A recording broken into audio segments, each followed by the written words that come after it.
Welcome to Priory Park's online service for Sunday, July 26th. I'm Pastor Dave and I'm here with my daughter Megan. Hi everyone.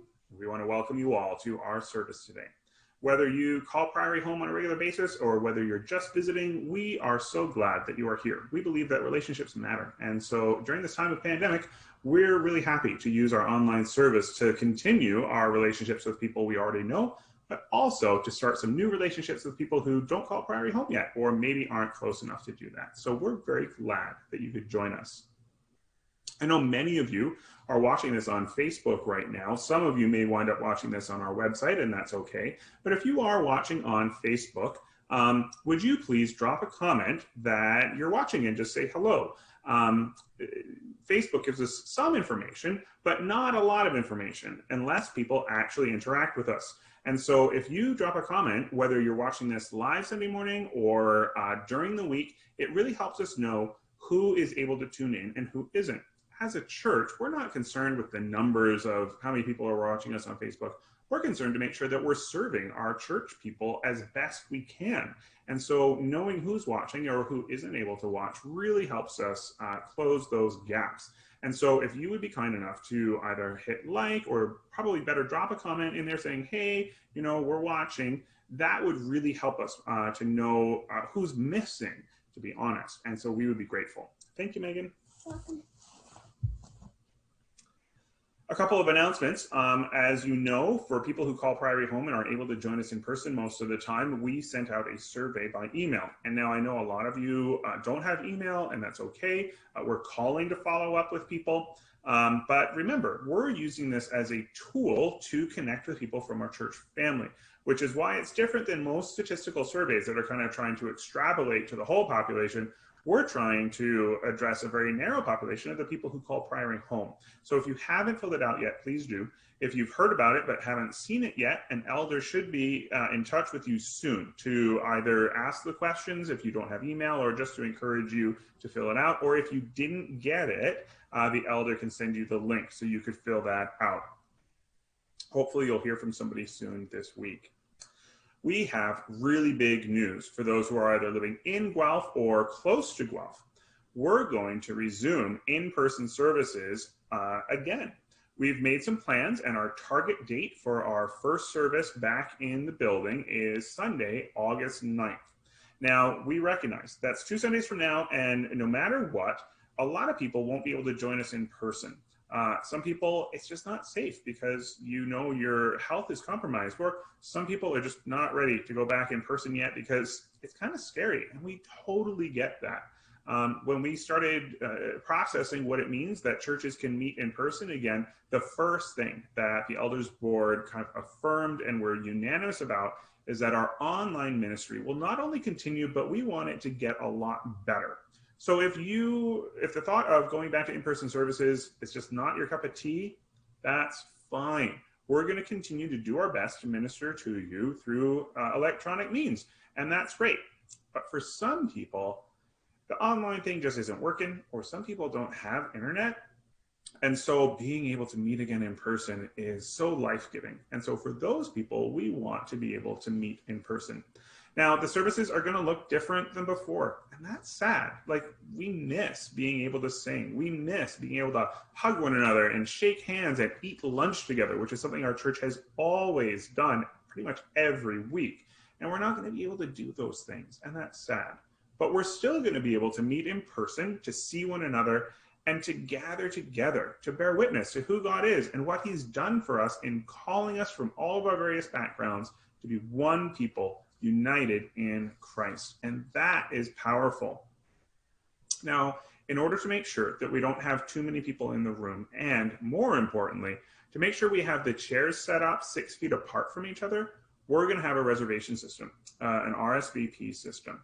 Now, what we're going to have you do, we're going to have a website set up as well as a phone number. You can call the church if you don't have internet access, and you're going to either use the website or call in and say what your name is and how many people are in your group, just like calling to make a reservation for dinner at a restaurant. And when you arrive, the greeters will look to make sure that you're on the list and find where you're seated, and an usher or a greeter will take you to your seats. So you don't get to pick where you sit anymore. I'm sorry, but we've got to do this for safety.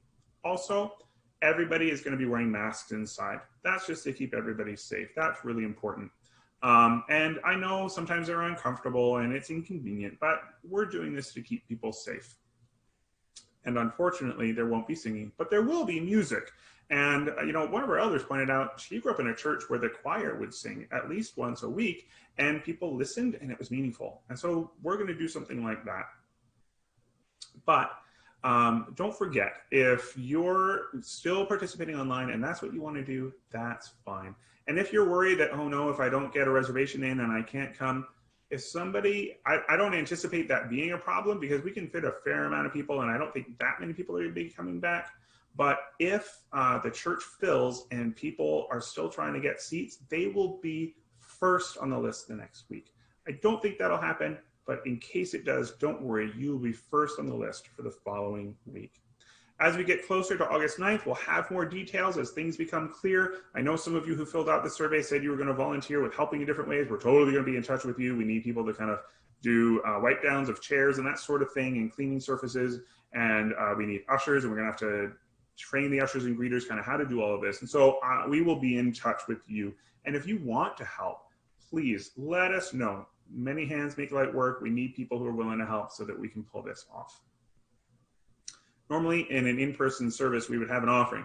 We're not going to have that when we start gathering again, and we don't have that when we're doing things online. But we do need the reminder to continue to give back to God a portion of what he's given to us. So if you are on our automatic withdrawal program or our deposit program, that's great. Thank you. If you give through e-transfer, you can do that. If you want to give with your credit card, you can use a website called Canada Helps. There's a link on our website. If you just want to drop off an envelope with your check or your numbered envelope with cash, you can do that in the mail slot at the church, and we are thankful. But most important, if you're visiting, please don't feel any obligation to contribute to what we do by giving financially. That's not expected at all. We're just glad that we're able to minister to you and that you're joining us, and we're grateful for that. We don't want you to feel any obligation to give. So thank you, and I'm going to turn it over now to the children's blessing. Good morning, everyone. At Priory, we value people of all age groups, including children. And part of the way we express that is by offering a blessing each week. If you are with a young person or child, please place your hand on their shoulder with their permission as we speak the truth into their lives. The scripture passage this week is taken from Psalm 139, verses 5 to 10. Father, hem our children in, behind, and before. Place your hand upon them so that wherever they go and whatever they do, they will be accompanied by your presence.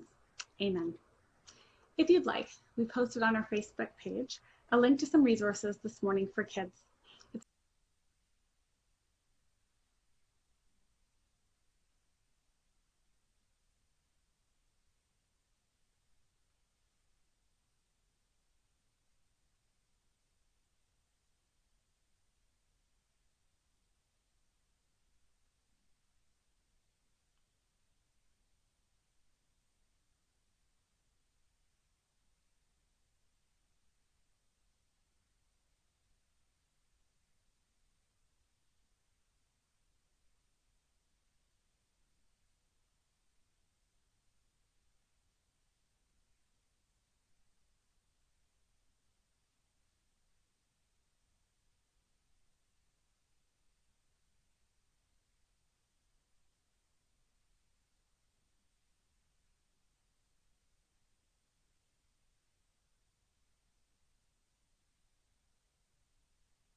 Good morning, Priory. My name is Steve Gafer, and I am a member of the Property Committee and serve as a trustee. And I have this morning's scripture passage, which is taken from Mark chapter 12, verses 41 to 44, the widow's offering. Jesus sat down opposite the place where the offerings were put and watched the crowd putting their money into the temple treasury. Many rich people threw in large amounts, but a poor widow came and put in 2 very small copper coins worth only a few cents. Calling his disciples to him, Jesus said, "Truly I tell you, this poor widow has put more into the treasury than all the others. They all gave out of their wealth, but she, out of her poverty, put in everything, all she had to live on." Thanks be to God. A long time ago, I stopped looking at the church's weekly offerings. It didn't really make sense because they fluctuate so much from week to week, and anymore, 75% of the giving at the church come in an electronic form of some sort. So the amount that comes in the plate or the bag that we pass around for the offering only makes up about a quarter of our givings, and usually that's in the form of checks or envelopes or something like that. But for some reason, I don't know why, 6 or 8 months ago, I think I was looking for something else in the office at the church, and I happened to see the deposit slip, and I looked, and I saw that the grand total of cash offering that wasn't in an envelope or a check that came in that Sunday was a whopping 70 cents. That was it. Now, most pastors would be devastated by such a tiny offering, even if they realized that only 1% of our income is from kind of loose cash. But I looked at that amount, I thought, what a weird amount. I thought about it for a second, and I realized that 70 cents had come from my 6-year-old daughter. She had given her offering, and that was it. That was the only cash that came in that Sunday. And I was very proud of my little girl because I knew that for her, 70 cents is a lot of money. She doesn't get an allowance. This is just money that she's, gotten from doing odd jobs or from a birthday or Christmas or something like that. And so for her, that was an incredibly generous, sacrificial gift that she wanted to give to God to help people. And so I was very proud of that little tiny 70-cent offering because I knew the heart of the person giving it.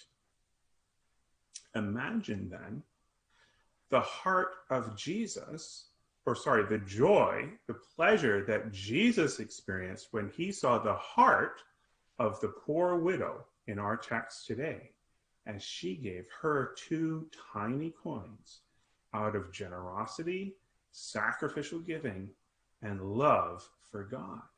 God saw her heart, and that's Jesus. And so he had a lot to say about that. Let's consider what our text says.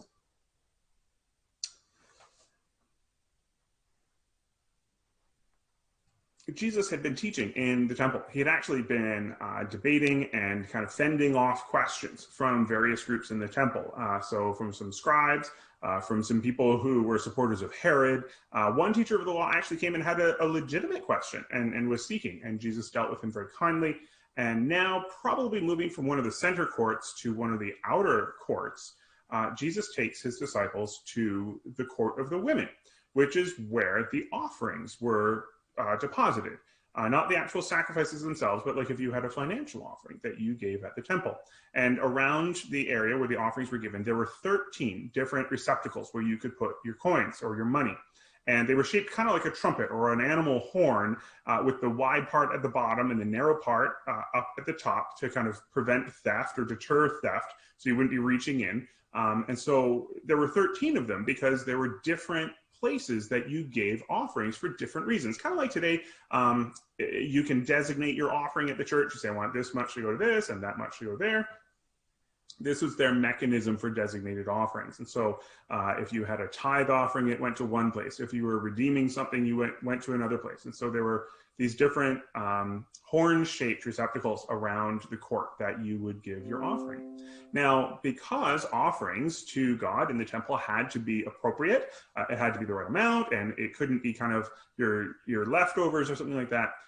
Whenever you had an offering, you brought it to a priest who was on duty there. He examined your offering, he made sure it was the right amount, and he announced in a loud voice that so-and-so is giving this much to whichever offering. So everybody in the court heard who was giving how much to which place. And so this is what was happening around Jesus and his disciples as they were sitting there watching, and they saw the various people, including some wealthy people, giving significant amounts of money, and the priest would call out the amount.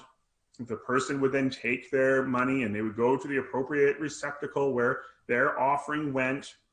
You would hear them, you would see them drop it in, and you could hear the hefty plunk at the bottom when it landed on the other coins. So this is kind of the context in which Jesus is teaching his disciples. because the one place where you didn't have to have your offering examined by the priest was the free will offering for the building of the temple or the maintenance of the temple. The temple at that point, was kind of undergoing construction quite a bit. Under Herod the Great, it had been expanded, and so there was kind of ongoing maintenance. And because it wasn't a specific gift or offering outlined in the Old Testament, it could be any amount. So here comes this poor widow, and her 2 tiny coins were lower than the minimum threshold for any of the other offerings. And so the only place she could give it was in that receptacle for the building or the maintenance of the temple. So Jesus points her out to his disciples, the poor widow who came to give her free will offering. These tiny coins that she threw in were the smallest coins in circulation. They were worth about 1/100th of a day's wage. So if you calculate that out kind of on an 8-hour day today to compare, it would be, each coin is like what you would earn for working 5 minutes at minimum wage. And this is all she had to give. Jesus praises the poor widow for this tiny gift because he knew this was all she had to live on. She gave sacrificially, even though she didn't have a big amount. He praises her heart, the heart behind the gift, the extreme sacrifice, the trust in God that she is demonstrating by giving her last 2 coins. The love of God demonstrated by saying, God's house is more important to me than my own house or even my own food. Jesus didn't consider the amount of the gift, but rather the cost of the gift to the giver. He even points out the wealthy people are giving out of their abundance. It doesn't hurt them to give that money. This is a stark contrast to the scribes, the teachers of the law, that Jesus has actually just finished debating with. Right before our passage, in the section before in this chapter, Jesus warns the broader crowd. He says, watch out for the teachers of the law. He says they like to show off their faith, their piety, their faithfulness, their religious fervor. They wear their long, fancy religious robes. They say their prayers in public in their long prayers, and they want people to see how pious or faithful they are. And so their motives are at least somewhat mixed because they want the public respect and prestige that comes with people seeing you as such a religious person and a religious leader, especially in such a religious culture. Their piety is at least in part a show in order to get attention, rather than a deep loyalty to God.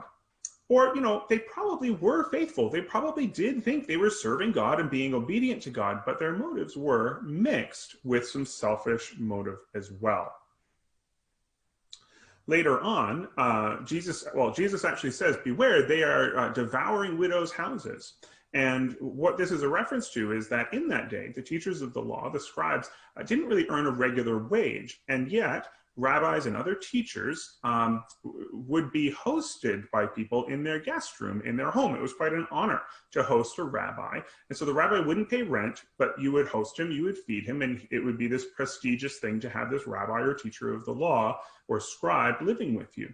And so some of these scribes are living with widows. They're taking advantage of widows, living in their house, living off the widow's meager finances, and not paying her anything. So this is Jesus' reference to devouring widows' houses. In one of John's letters, he has to warn the early church of false teachers who travel around, and you need to check that they're teaching the right stuff because they want to stay in your houses and be supported, and you need to vet them and make sure that they're orthodox, that they're teaching the right things. And so this was kind of a cultural situation in the early church and in the Near East in that time. And so this is where Jesus is saying, they're taking advantage of poor widows, and then contrast them with an actual poor widow. Jesus commends the poor, humble widow. She doesn't have her gift announced. She's not showing off for anybody. Nobody's going to think more highly of her because of this gift that she's giving, because it's such a tiny amount. Her faith, though, her trust in God, is greater and purer than the scribes and the wealthy people that the disciples and the crowds would look at and say, oh, wow, they must really be in a good relationship with God, and God must be really pleased with them. Now, I want to make sure we don't cast too stark a contrast, because it's not that these people weren't faithful, the wealthy or the scribes. It's not that they weren't faithful, that they didn't love God at all. We don't want to kind of create a false dichotomy.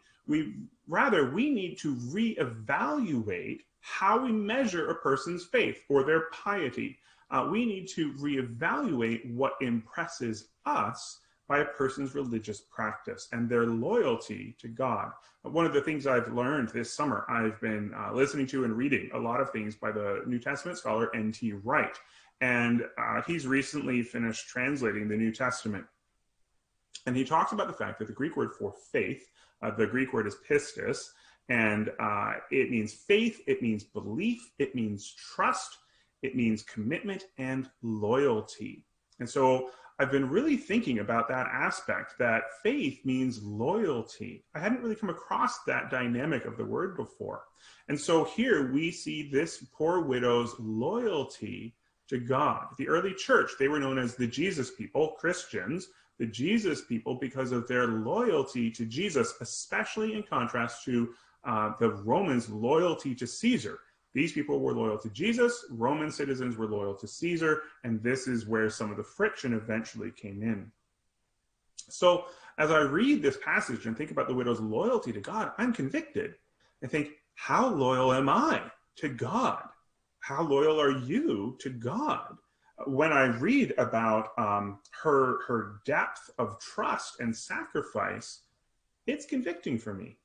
We need to see the incredible faith, the trust, the belief, and the loyalty of this poor widow as she gives her 2 coins to the maintenance of the temple when she has little to maintain herself. And as one of the authors I was reading this week pointed out, she had 2 coins. She could have kept one for herself. She could have given 1 coin to the temple and kept 1 for food, but she didn't. She gave both to God. So what are we to learn from this? You know, Jesus is drawing out important lessons for his disciples about this woman and her faith, her piety, her loyalty to God. What are the lessons that we need to learn from this same passage? We as people, as human beings, we tend to evaluate what we can see. And so if we see somebody who's praying long prayers, our natural tendency is to think, wow, they're a really faithful person. Or if we see somebody who gives a lot of money or a lot of time to, today, the church, we think, oh, wow, you know, they must be really faithful and really love God. We assume in return that God is very pleased with them. When we see a poor person in general, we are more likely to think less of them, sadly. Perhaps we're critical of their skills, or maybe we're critical of their work ethic, that